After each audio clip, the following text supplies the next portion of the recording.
وہ ایک کسی نے ہمیں چٹکلا سنایا کہ ایک آدمی جو تھا اس کی عمر 100 سال تھی نا, تو سالگرہ ہوئی تو لوگوں نے اس سے انٹرویو لیا کہ یار تم 100 سال جیے کیسے تم؟ تو اس نے کہا بھائی دیکھو میرا روزانہ 5 کلومیٹر پیدل چلنے کا معمول ہے, جب سے شادی ہوئی ہے ایک دن بھی ناغہ نہیں کیا. دوسرا سوال اس سے بھی بڑا کھڑا ہو گیا سوال کہ بھائی روزانہ ڈیلی اتنی پابندی پاکستان میں کون کر سکتا ہے؟ یعنی ہم تو پنکچوئل نہیں ہے نا بہت سارے کاموں میں, تو تم نے ڈیلی 5 کلومیٹر تم نے پابندی سے واک کر کیسے لی؟ کہتا ہے بھائی میری شادی جب ہوئی نا تو دلہن سے ایگریمنٹ ہوا کہ جب بھی ہمارا پھڈا ہوگا, جھگڑا ہوگا, جس کی غلطی ہوگی وہ معافی بھی مانگے گا اور 5 کلومیٹر پیدل بھی چلے گا.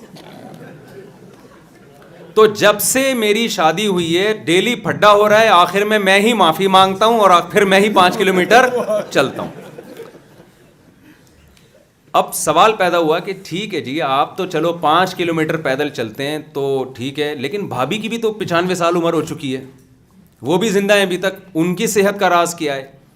اس نے کہا بات یہ ہے کہ میں ڈیلی 5 کلومیٹر چلتا ہوں, میری بیگم مجھے دیکھنے کے لیے 5 کلومیٹر چلتی ہے کہ چل بھی رہے کہ نہیں چل رہا,